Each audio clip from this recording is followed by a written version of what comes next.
What's up, Christy? One Love Fellowship for Followers of Christ. Okay, I feel like I need to record this real quick before too much more information comes into my head and I forget. So I was having a conversation with a fly at the park. um, not not necessarily what you think, but I was sitting on the bench at the park while Loki was running around and playing, and we were waiting to see if another dog might come so he could have some social time. And this random fly landed at my shoulder, and I just observed this fly for quite some time. And as I was observing the fly, Source was giving me information. So I'm not saying that the fly was talking to me per se, but let's just imagine it as a conversation with a fly because that's fun. Anywho, mostly what happened was I was reminded of this art installation from a while back. Art, I use that term loosely because the individual who created this contraption, I'm not sure what his true motives were. It was meant to be, he says, a statement on, the nature of things, human condition, for example. And that makes sense, and it's a very deep concept. But what he did was he created this contraption which would generate, houseflies only to torture them and then execute them. And that was the art piece, was to watch this happen and see the dead flies. And the thing about that is okay, this is what I was getting today. Art should educate, it should elevate, it should, give me the words, Lord,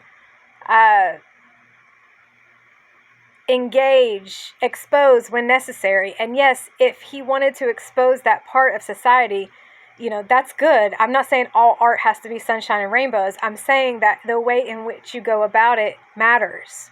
Because what he did there by creating something that brings life into the world, intentionally tortures it, and then intentionally exterminates it, he manifested more of that into the world with that act. And whether he fully was aware of it or not, whether he had been trained by some dark secret society as an artist, and that's what I'm saying, is that we have too many artists who are basically just mouthpieces for the dark side, and they are intentionally using their art to manifest darker things into the world. Now, I'm not saying that all artists who are dark are using it for dark purposes. Some who pretend to be light.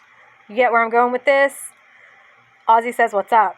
In other words, you don't have to be a positive influencer to actually be putting positive energy in the world. And just because you are a positive influencer doesn't mean you're not intentionally putting darkness and negativity into the world. So basically where I'm coming from is if I were this individual's art professor, if he were my student and he brought this to me as an art piece, I would fail him, explain to him why that is not art and it's not acceptable, because art should not exploit,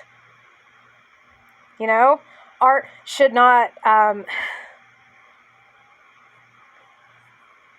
it definitely shouldn't torture, we shouldn't be, please give me the words, Lord. That's why I wanted to go ahead and do this, because I didn't have my phone with me at the park when I was having these thoughts, and I want to get them out before they get too jumbled up. I'll try to write them down later, so they'll be more coherent, but someone somewhere needs to hear this today. Art should engage, it should elevate, it should educate. It should not exploit. It should not lead to the eradication. Exploitation leads to torture, torture leads to eradication.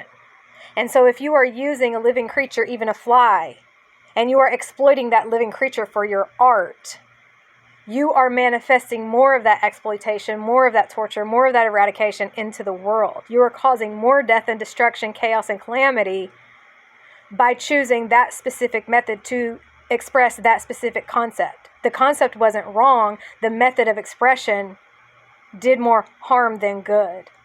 And that's why it's art and not actual art. Wow, I didn't expect that to come out the way that it did, and there's actually quite a bit more to what I got today. But I'm gonna maybe try to write until my elbow hurts so bad that I can't write anymore. Whatever. I don't know who this will help or if it'll help anyone at all, but I hope it helps someone today, okay?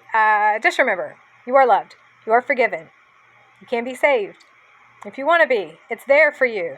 It's already been bought at a very high price. So, just saying.